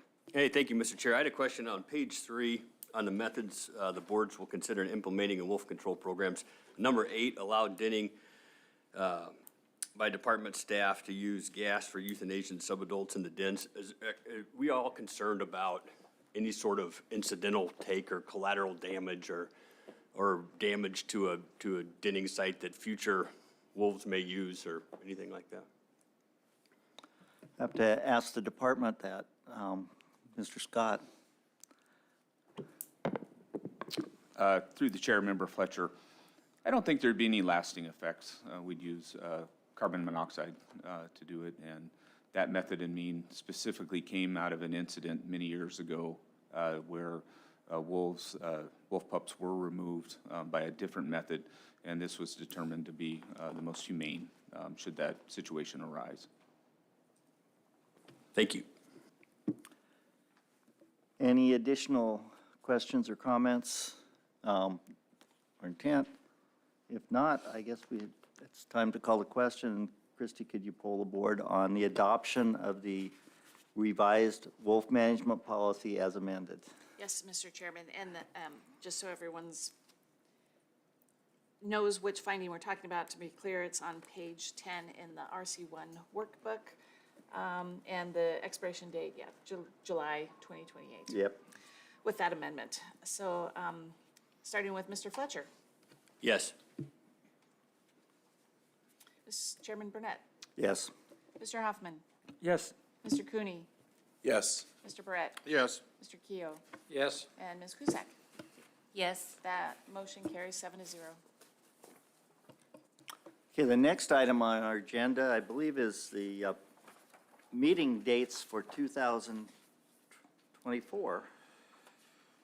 And we already have addressed the joint board meeting. And so I'm going to ask Ms. Tibbles here to walk us through the possible times and places and history on this. Thank you. Thank you, Mr. Chair. So I'll be reading from a memo in the packet shown on page 29. So this is the time when the Board of Games sets their schedule for the following cycle. This will be the 2023-2024 meeting cycle. The topics on that schedule are the Western Arctic, Western Region, which covers units 18, 22, 23, and 26A, and the Interior and Eastern Arctic Region, units 12, 19, 20, 21, 24, 25, 26B, and 26C. I've provided the board with some options that you'll see on page 30. These options are based on the durations and timeframes of previous meeting cycles. The Western, and they avoid overlap with the Board of Fisheries meetings. The board has tried to do that since there's advisory committees who are following both meetings, and there's department staff and other interest groups. The meetings, the board traditionally starts their meeting dates on a Friday, so they're all Friday start dates. For the Western Arctic and the Western Region meeting, that traditionally has been a 4-day meeting. And the options provided there are the January 19th through the 22nd, or the 26th through the 29th. I would point out too, also on page 31, you'll see the meeting dates and locations from previous cycles. So typically, if they've always fit in a 4-day time period, the number of proposals addressed by the board for those meetings ranges from, well, the very least one was 29, and that was in 2009, but around 35 to 45 proposals. Of interest might be the number of testifiers. Over the past, we usually have around 30, maybe 25. I see that it's dropped down to the low of 15. Locations have been Nome, Bethel, Kotzebue, Barrow, and then the board tends to rotate from those locations. So the last one was at Nome. With regards to the Interior and Eastern Arctic Region meeting, options provided there, which do avoid the overlap with the Board of Fisheries meetings, March 8th through the 15th, and March 15th through the 22nd. Those are 8 days based on the past duration. Those meetings have always been held in Fairbanks. Proposal numbers vary. So several cycles ago, that was pretty high, up in the 140s, but most recently 124 and 119. The last Interior Region meeting, there were 94 testifiers, whereas the prior cycle was 67. So, Mr. Chairman, I think that's all I would mention about those. If you want to start with the Arctic Western Region meeting with the dates and locations. Okay, so dates and locations for the Western Arctic Region meeting for 2024. Any committee, go ahead, Lynn. Thank you, Mr. Chair. I mean, my preference would be the January 26th to the 29th and location Barrow, so see what the rest of the committee thinks. Go ahead, James. Yeah, thank you, Mr. Chairman. I agree as well. I have a conflict the 19th to the 22nd that I'd like to avoid, so, but 26th through the 29th, second that also. Yeah, thank you, Mr. Chairman. I'm just, putting it out there. Western Arctic and the Western Arctic region and the interior of that meeting is getting to be a really place of real management with the caribou herds crashing, the Mulchatner herd not doing so good neither. I'm just wondering if Barrow's the best place to have the most participation. On situations like that. You got the whole Unit 23 issues going on out there. I mean, I don't mind going to Barrow. It's a great town. I'm wondering if maybe Bethel or Kotzebue provide more opportunity for the constituents out there to to be involved. Do you have any comments on this, Mr. Hoffman? Thank you, Mr. Chair. I'm thinking Brett's comment is, thinking on it now. I think it makes a lot of sense. Any additional board discussion? I'm kind of neutral on this. The department, or the board has not been to Barrow since 2011. So that's one thing to consider. But it's also been a long time since we've been in Kotzebue or Bethel, for that matter, because it's, we did skip a year, so we're longer out than normal. But we have two members who have suggested Yeah, Utqiagvik. thank you, Mr. Chair. I was only bringing that up because, being involved with a lot of the caribou management programs and following up on things, caribou and moose and predation is very important to the western people and western or Arctic. So there's just been a lot of discussion and a lot of events going on around in that region. And they got very good positive things too. They got some really good moose populations that are really healthy out there. I'm not sure about internet connections and ability to have virtual testimony, et cetera, which might be important in this region in any event. And so, that could have a bearing on whether we want, on where we actually located. But have you ruminated enough to make a comment, Mr. Hoffman? Yeah, thank you, Mr. Chair. Normally, for myself, I like to pick the place in a rotation where it's Right. evenly, but in this particular case, given the comments by Member Brett, I think Kotzebue, it would be my choice.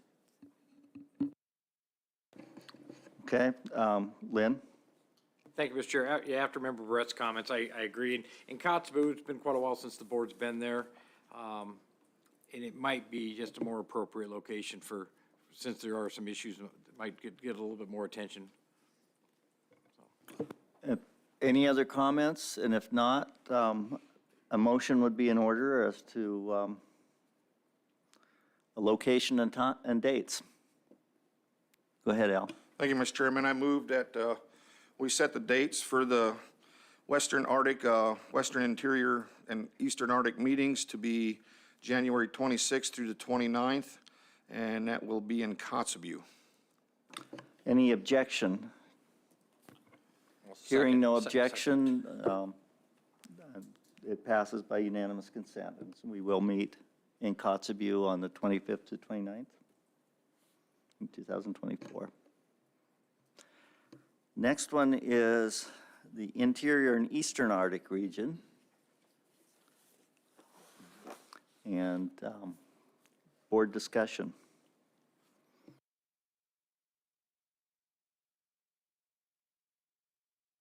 Go ahead, Lynn.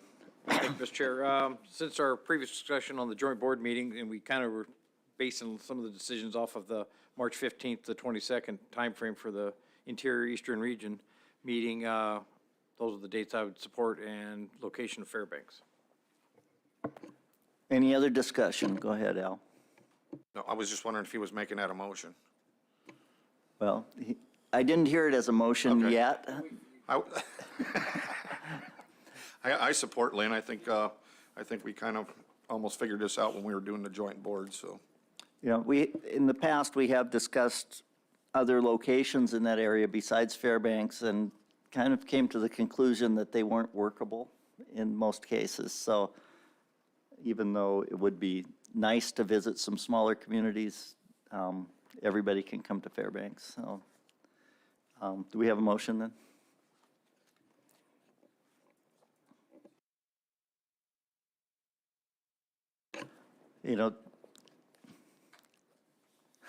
Thank you, Mr. Chairman. I'm moved to adopt that we meet in Fairbanks for the Interior Eastern Arctic Region meeting, and the dates would be from March 15th to the 22nd. Second. It's been moved in second. Is there any objection? Without objection, the dates and times as stated will be adopted. Thank you. And we've already talked about joint board scheduling. I do have a couple other things. And at this time, Christie has something to say. Thank you, Mr. Chair. So I do have a draft call for proposals in the board members' workbook that is based on previous calls. The board doesn't need to approve it, but if you had a chance to read it, or if there is something that's been on your mind about the call for proposals, this would be a time to mention that. I haven't done it yet, but I'll also share this. I'll be working with our other department folks to ensure that we've got everything correct on the call for proposals. And it is a May 1 proposal deadline. So I wanted to point that out. And then also, I wanted to ask the board about the long-term schedule with regards to the proposal deadline, because what the long-term schedule has said is that if May 1 falls on a weekend, it would be bumped up the preceding Friday. That caused a little confusion this year. I'm just wondering if the board wants to do away with that on their long-term schedule and just do May 1 regardless. This year, for the call for proposals, May 1 does not fall on a weekend, so it's not an issue. But we're telling people with our posted long-term schedule that when May 1 is on a weekend, the proposal deadline will be the Friday preceding that. And because we're accepting proposals by the online portal, the portal's open on a weekend, we can set a time for it to expire with our new system. And so that kind of eliminates that problem of people not being able to submit proposals on a weekend. Although, if someone wanted to bring it to a department office or had troubles, then there's not anyone to ask on a weekend. So, those are just some things for your consideration. Well, I have a little comment on that. When I was at the Department of Revenue a long time ago, back in my past days, we went to online filing for PFDs.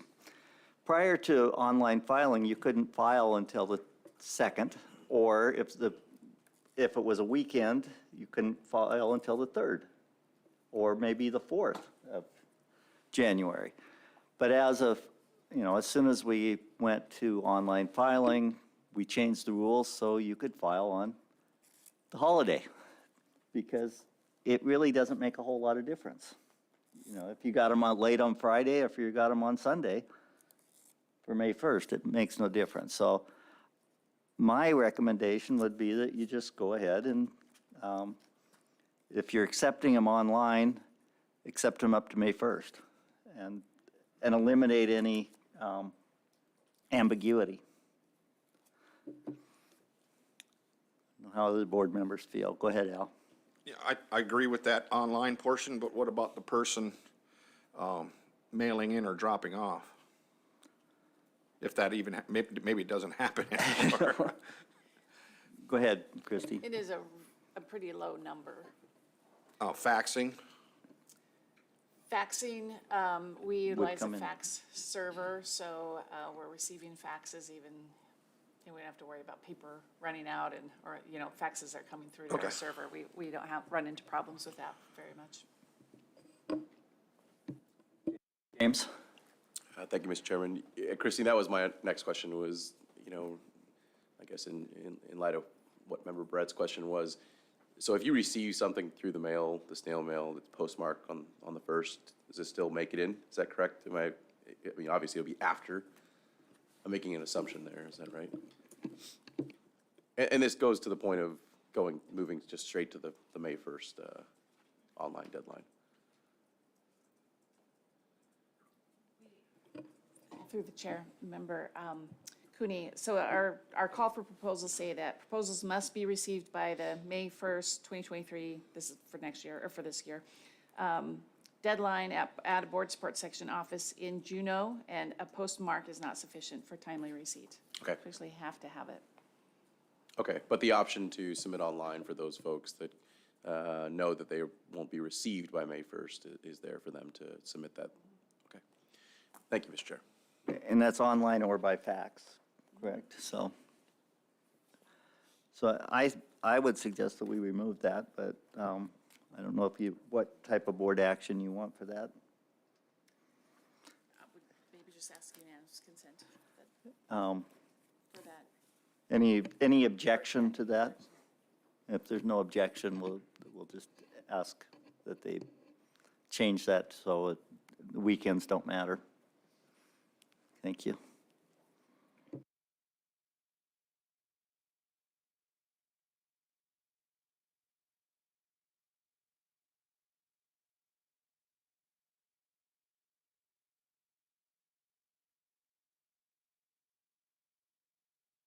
I'd like to take like a 2-minute recess right now, just if it's okay.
Back on the record, Mr. Hoffman. Yeah, Mr. Chair, I move to go into executive session for the purpose of having a confidential discussion with the Assistant Attorney General on issues concerning pending or threatened wildlife-related litigation. Second. It's been moved and seconded. Christie, would you call the roll? Yes, Mr. Chairman, on the motion to go into executive session, Mr. Fletcher, Yes. Chairman Burnett, Yes. Mr. Hoffman, Yes. Mr. Cooney, Yes. Mr. Barrett, Yes. Mr. Keo, Yes. and Ms. Cusack. Yes. That motion to go into the executive session carries 7-0. Okay, we expect the executive session to last for about an hour. We'll be meeting in the back room here for your, and agency staffs that will be allowed to join in the executive session are Cheryl Brooking from the Department of Law, Ryan Scott, Lisa Olson, Natalie Weber, and Tara Moskovitz, Benton Mulligan, Tom Shoemaker, Rick Marazon, and Christy Tibbles. And we'll come back here after the executive session and gavel back in. Thank you. This time,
I'd like to bring the board back into session.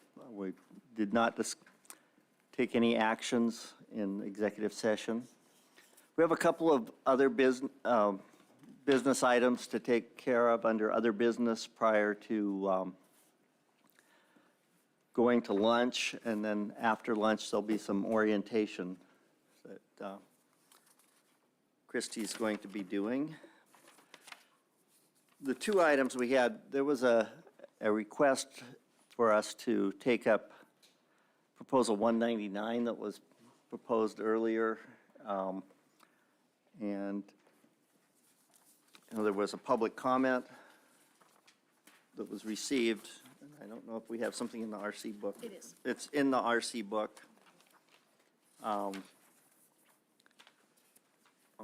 page 59.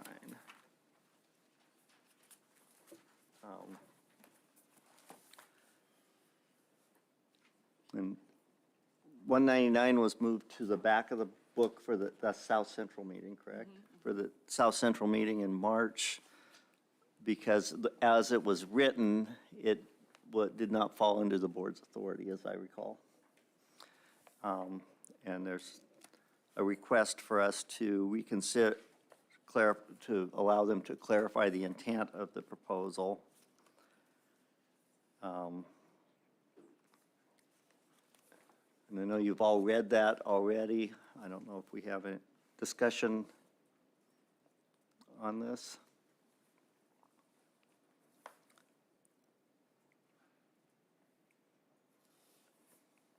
I'll give you a chance to take a look at it again, and if someone wanted to, go ahead, Stosh. Thank you, Mr. Chair. I was just going to say, it's clear to me that what their original intent was, they just didn't get it straight on somewhere they got the wires crossed, but to me, it's clear what their intent was to do, to have.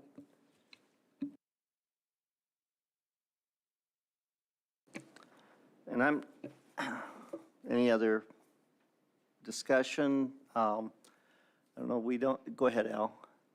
So, yeah, Mr. Chairman, so the way they wrote it for the proposal deadline was incorrect.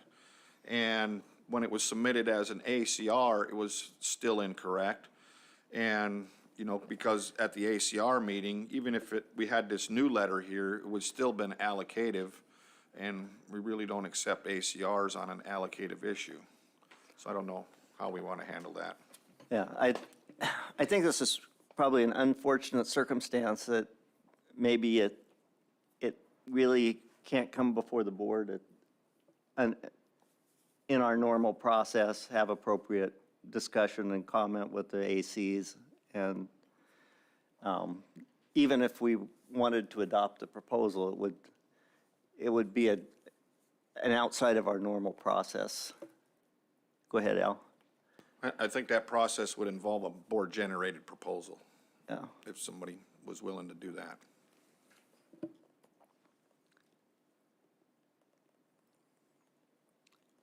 And if we were to do that, would there be sufficient time when would we be able to take it up? Potentially would draft something at this meeting and have it posted as discussion for the South Central meeting. Or post it so that you get the comments in on time. So we meet the 30-day requirement. So if there's interest in doing a board-generated proposal, we can take that up at our regular business meeting. If someone, member of the board wants to work on one and put it before us. I think that would be the most appropriate way to do it. Any other discussion on the subject? So we'll discuss that. I mean, we can, if anyone wants to bring that forth as a board-generated proposal and propose it. The other item of business that we have before us is Member Barrett asked for a discussion on the clarification of what a trophy was for the purposes of sale of trophies. And I think in the RC book, I don't know if we have the regulation in there for discussion. No, it's not in the. Okay. In the. But if you could go ahead, Al. Oh, thank you, Mr. Chairman. So last year, we passed the sale of private trophies, and with the contingency that persons would get a permit from the department.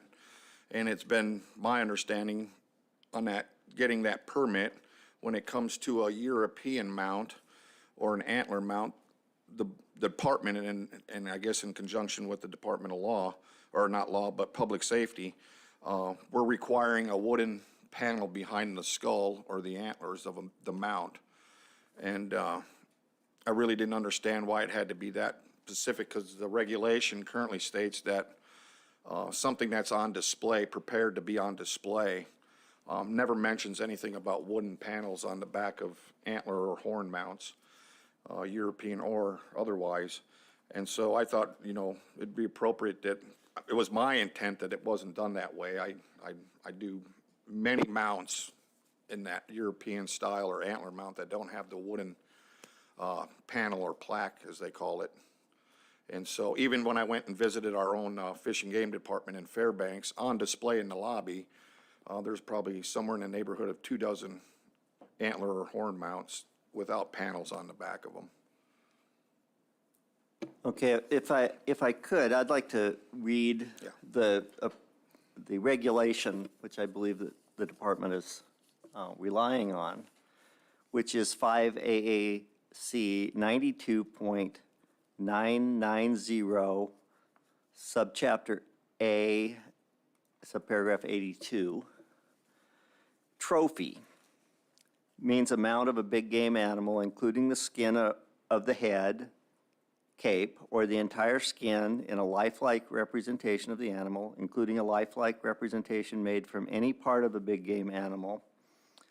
Trophy also includes a European mount in which the horns or antlers and the skull or a portion of the skull are mounted for display. So the question is, what does that mean? And I think perhaps someone from the department might be able to respond to that. Thank you, Mr. Chairman. I'm going to ask Ms. Weber to come up. I would add to this discussion, and we had talked about it when this regulation was first passed.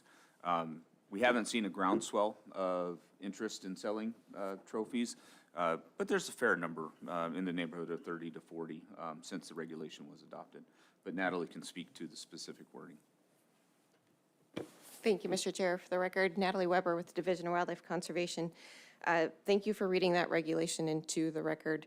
It was a great question and not one that I don't think the board addressed when they discussed the sale of trophies. However, the way the regulation is written, European mount does include antlers and the skull or a portion of the skull that are mounted for display. So the department and the wildlife troopers have not said what it has to be mounted on, but according to the definition, the way that we have been enforcing it and informing the public of it is that the skull, the antlers do have to be mounted on something. So what that something is, we don't specify because it's not in the regulation, but just a finished cleaned skull or finished cleaned skull with horns or antlers attached does not, in our opinion, meet the definition of a trophy. Lynn. Thank you, Mr. Chair. So I guess it's pretty common with European mounts to have a wire attached to the back of the skull. So, I mean, by definition, that wire is mounted to the skull and it's able to hang. Secondly, there's an aftermarket product that skull hooks that are mounted to the wall that you hang the horns on.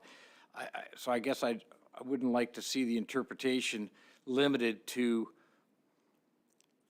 I guess the interpretation is that it has to be some material or whatever that's, and I don't know if that's a correct interpretation. Natalie. Thank you, Mr. Chair. This is a great discussion and exactly why we are all sitting around this table. So we and the public are very curious how you would like to change that regulation to allow whatever it is you want to be sold happen. Yeah, thank you. For me, just anything attached to the skull, allowing it to be hung on the walls would be, I think would cover everything. And is that how it's being interpreted at this point? Mr. Chair, yes. as So long would as that it's- a wire hook on it be counted? And the reason it's important how the department sees it is because the department is required to give a permit for sale. And it's be the conditions of the permit that, go ahead, Stosh. Thank you. Just a quick question. How many have you awarded and not awarded? Through the chair, Member Hoffman, as I mentioned, we've got roughly 30 to 40 permits that have gone out. Some of them are for one item, some of them for 18 items. So there, is a volume question. I can't speak to how many we have not awarded. I'd be surprised if it was hardly any. Yeah.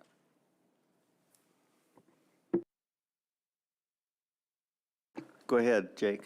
Hey, thank you, Mr. Chair. I think I brung this up for reconsideration, this exact proposal, and then whenever I did it, I think I had the idea where Al's going for now. I kind of think any trophy's any legal animal that you take and you deem as a trophy, and I don't know if a trophy needs to be hung. I think it could be laid on a table and still be viewed as a trophy. Ruth? I'm not sure what you mean by a wire putting on it, because, we have things hanging up and that's easily removable. And then also you have the skull hookers, which you don't even have anything attached to the skull. You just set it on the skull hooker and it's displayed. So it's kind of, difficult to determine. Lynn? Thank you, Mr. Chair. Yeah, so I guess that's kind of where I guess I was going with things. Member Cusack, there, a prepared trophy, so you've got a prepared European moose that's been bleached and cleaned and presentable. I mean, the fact that now we're requiring it to be mounted on something or hung someplace where a lot of these Europeans, people sit in the corner or display that way. So I get, maybe we're just getting wrapped around the axle in some way to present it when really there doesn't need to be anything attached to it to present it. It can present in several different ways. Okay, so thank you, and good discussion. As I read this, my tendency is to read it the same way the department reads it, which is that it's mounted on something for display, very much like the European mount that I have in my family room. So the question is to make this clear. I don't know that board intent would be enough to clarify this. I think for long-term, it probably really needs an amendment to this regulation at some future meeting, which, that could just be reading, a trophy also includes a European mount in which is horns or antlers and skull, and eliminate that part. But that requires a regulatory change in order to clarify and make sure that the department's doing the right thing. How we want to proceed with that? Would we want to ask the department to come up with something for a future meeting? I don't know that this is causing a lot of people a lot of grief right now, and it would be fairly easy for them to stick something on there so it could be permitted. But probably the best thing would be if we can ask the department for a future meeting, maybe next year, or to come up with appropriate language and bring it forth so that we can clarify this. I think it's either that or a board-generated proposal, but having one come from the department might be better, so it's very clear that they have the same understanding. Go ahead. I agree. I mean, I don't think it's anything that we need to jump on right this second. It did sound like Natalie, by the wire attached, which is pretty easy to put a wire to the back of a skull so that it's hangable, and maybe that's would be satisfy the troopers. I mean, just trying to get closer to what our original intent was when we passed this thing. But yeah, it's not anything that's super important to get done right this second, but maybe even at the next statewide, have another proposal dealing with it or something. Go ahead, Natalie. Thank you, Mr. Chair. So in these conversations that we've had with the wildlife troopers and with the public who have asked these things of us, we have reminded them that the statewide meeting is coming up, and we've encouraged them to submit a proposal to fix it to whatever it needs fixed to. We can absolutely help with some of that language, but again, it's not the opinion of the department here. It's whatever it is this board and the public wants that definition to be. So the department and the troopers are enforcing it as written now, and we're happy to help change it to whatever it is people want it to be changed to, but we don't have much of an opinion on this one. Yeah, I understand that. But it does clearly, in my opinion, it does require a small regulatory change in order to clarify it and be able to do what Member Barrett would like to do under it. So they're hung up on the word mounted. So, and that can mean several different things. So, I mean, they're interpreting mounted one way differently than what I interpret mounted to be. And that's fine. Anyway, I think we've had a good discussion. We just know that this needs a little clarification in order to make it, because, so, okay, so we have that one. Any other business that members have to bring up? I have a request for the board from myself under other business, and that is the legislative session is here. I know that the department has a budget request in, and I would like the authority from the board to write letters to the finance committees and subcommittees supporting the department's budget. And so I would just ask unanimous consent that I be allowed to draft and send such letters. Any objection? If not, then I will be doing that after we find out who the subcommittee chairs and the committee members are. And with that, Christie? Oh, I'm sorry.